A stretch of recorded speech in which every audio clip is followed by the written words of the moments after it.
Cops have to arrest all different types of people. However, what happens when it's a cop's own boss that he has to put in handcuffs? There's things that we can do to fix this. Here are 4 examples of this incredibly rare situation, starting with the case of Michael Yarbrough. On June 20th, 2023, a Georgia police officer pulled over a Dodge Charger that was going way over the 35-mile-an-hour speed limit. However, when he walked up to the window, he got a huge surprise. Really?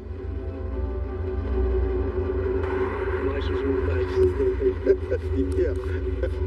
The man behind the wheel was Chief Deputy of the local PD, Michael Yarbrough, not the person this officer expected to pull over. But in reality, this changes nothing, and the officer asks Yarbrough to give over his license and registration, something he's not pleased with at all.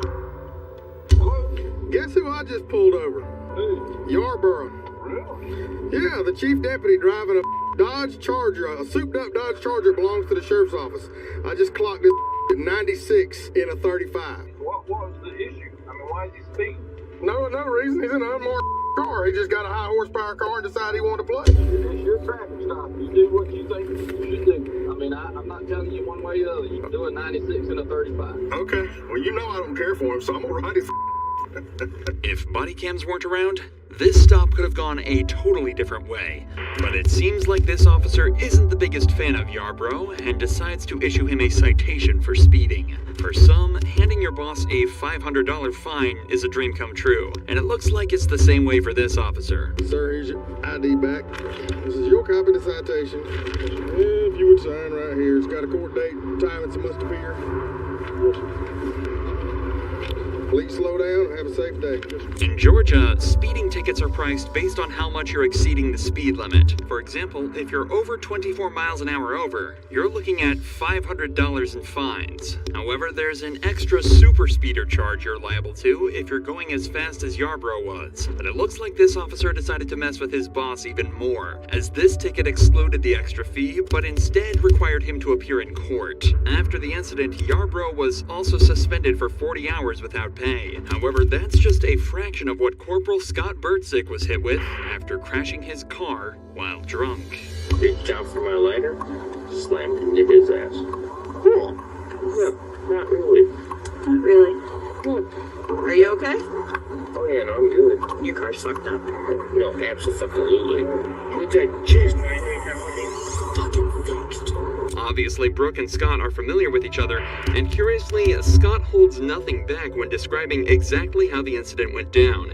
It's clear that Scott is the one at fault here, so before going any further, Brooke decides to call back to the base to ask whether or not it's okay for her to be handling this incident. This crash, Birdie, is come work it? Okay.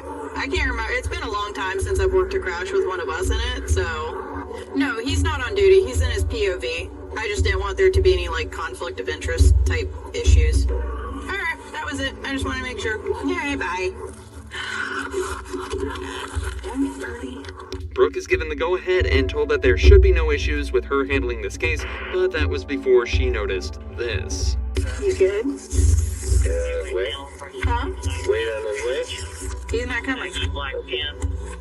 Good? Walking home, but yep, I'm good. So, Birdie, you giving me some indicators? Oh, Listen. big woman. Listen. Valdez is coming out just to... I'm not gonna lie to you about it. She's on her way? Yeah, she's on her way. I'm not really comfortable with this whole thing at all, but I'm not gonna lie to you about it. Oh no, I don't mean to put you in that Yep. From now on, you know how it goes. You can't consume anything, okay? Because right now you're being detained. Wait, what? It's obvious that Scott is under the influence of something, judging by his slurred speech, slowed reactions, and slight loss of motor control. Brooke is fairly sure he's been drinking. At this point, Scott is no longer her supervisor. He's just a suspect in a case, and what's more, he's drunk and likely unpredictable, a combination which can be incredibly threatening to a female officer. Please don't make my life difficult. I would never do that to you. Okay, I'm very uncomfortable right now. And I apologize for putting you in that position. Are you on? Yes, I am. And I'm going to remain on for integrity. You know you can't smoke right now. Why? Because if I'm going to do a DUI investigation, it impedes it, so you can't consume anything. I want to get that dog. This is a really cute dog. Fear aggression issue. You can always train a dog. You can't consume anything. You're killing me. Trying. What's too late now? After a short wait, another officer arrives at the scene, meaning they can finally start getting to the bottom of all of this with some sobriety tests. These lasted over 10 minutes, but it's not hard to tell how they went by just looking at a few seconds of them. You may begin the test. 1, 2, 3.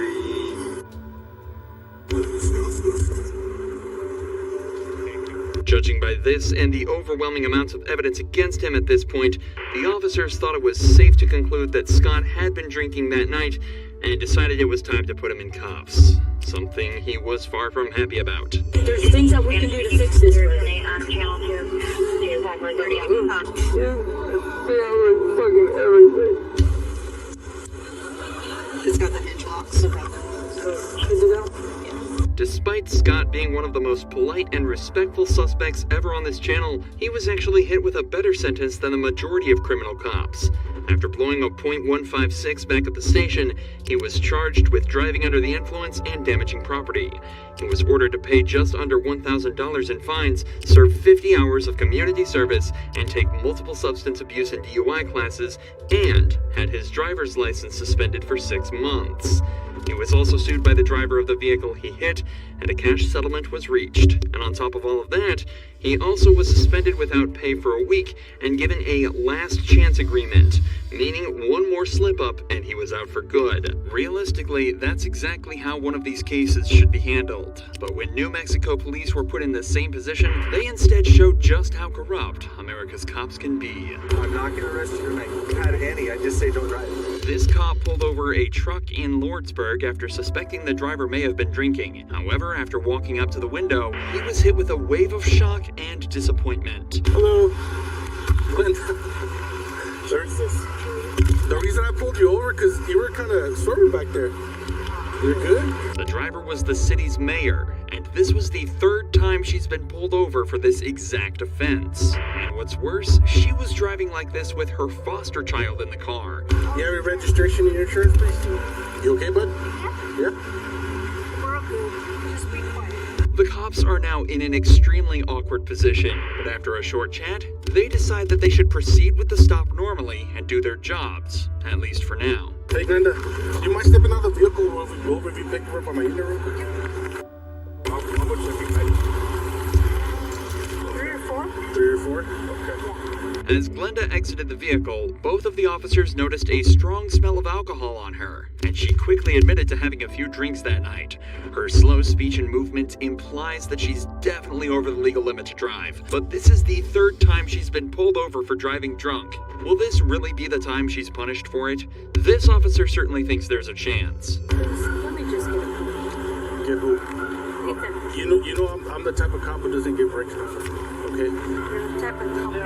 That doesn't get brakes. When I approached the vehicle, I did notice an odor of alcohol coming from alcohol coming from inside the vehicle. When I observed you walk out, you were kind of swerving all over the place, okay? And then right now, you're just, as you're standing, you're kind of swaying side to side. Thing is, you're the mayor, okay? I'm your employee. I'm your employee. But now that you're standing downwind, I can smell it. Okay? Well, I'm not denying it. Yeah, we can smell it on you, and the way you got on your vehicle, it's not good. As the officer said, Glenda is their boss, so there's clearly a conflict of interest here, so they call up New Mexico State Police to handle it from here. But when the original cops learn of the outcome, they realize they probably could have done a better job themselves.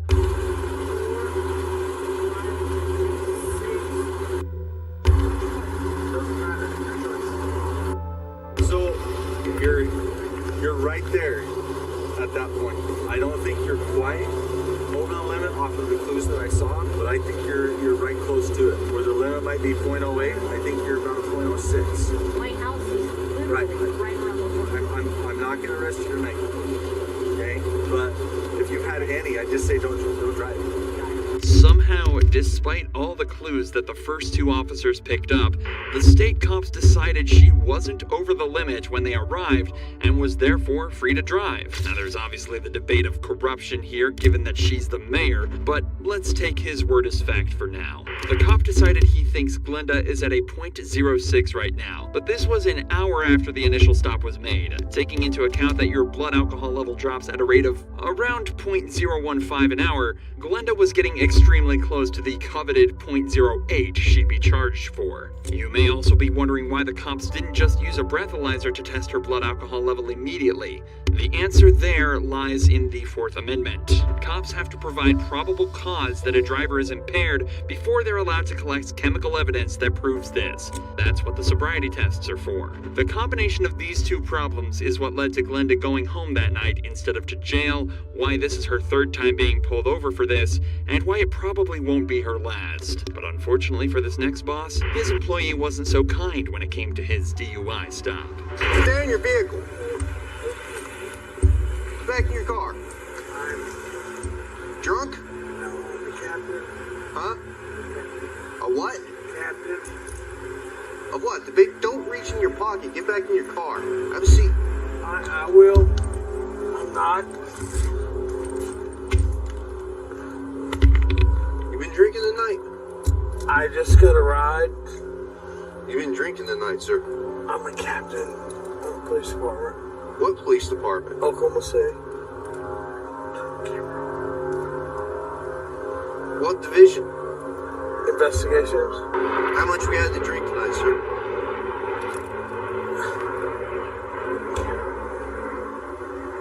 Please. Huh? I'm not turning my camera off. Okay. This guy isn't just drunk. He's absolutely hammered, even to the point where he thinks the camera can't hear him whispering. But despite the captain's pleas, the officer refuses to turn off his camera and continues with the investigation. Go ahead and step out of the vehicle.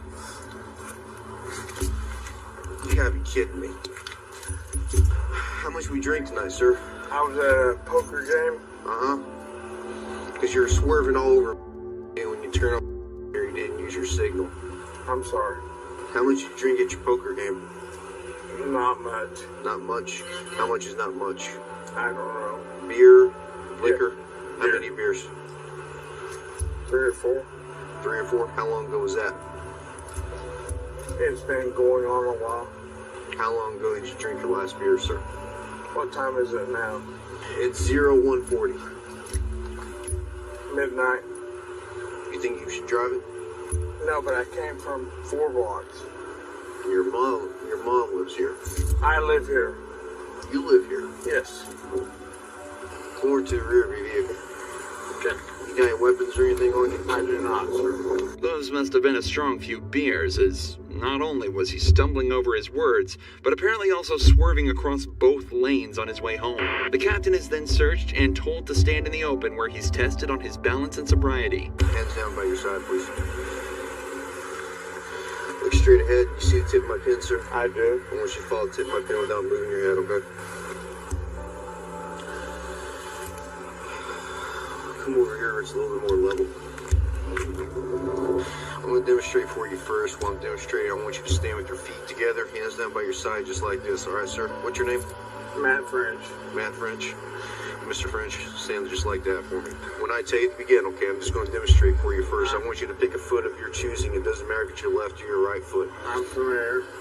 And I want you to lift it approximately 6 inches off the ground. And while you look at your toe, I want you to count by 1,000. It's 1,001, 1,002, 1,003, 1,004, 1,005, so on and so forth until I tell you to stop. At any point in time, you lose your balance, your foot touches the ground.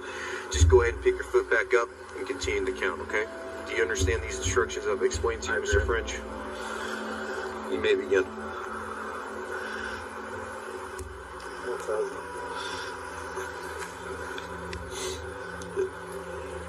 Keep going. No, I cannot, sir.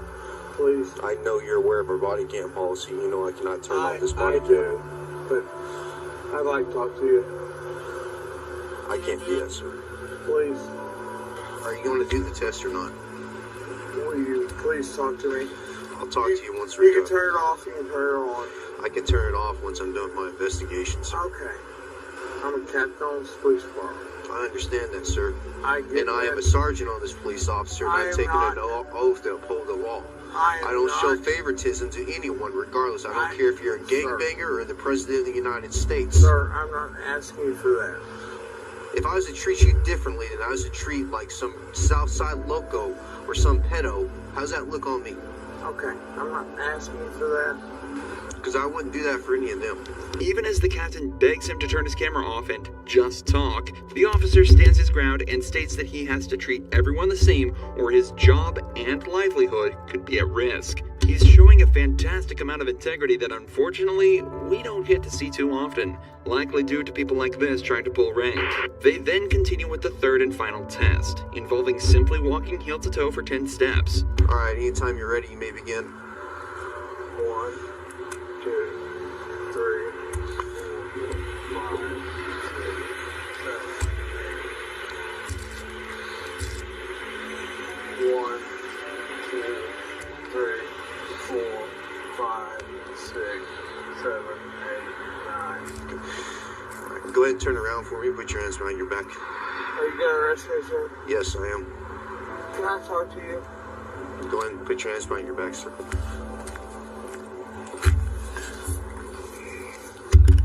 Now that the investigation is concluded and the perp is placed under arrest, the officer turns off his camera and returns the captain to the police department.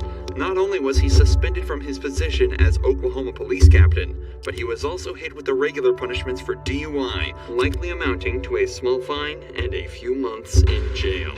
If you enjoy true crime videos like this, make sure you're subscribed to see more.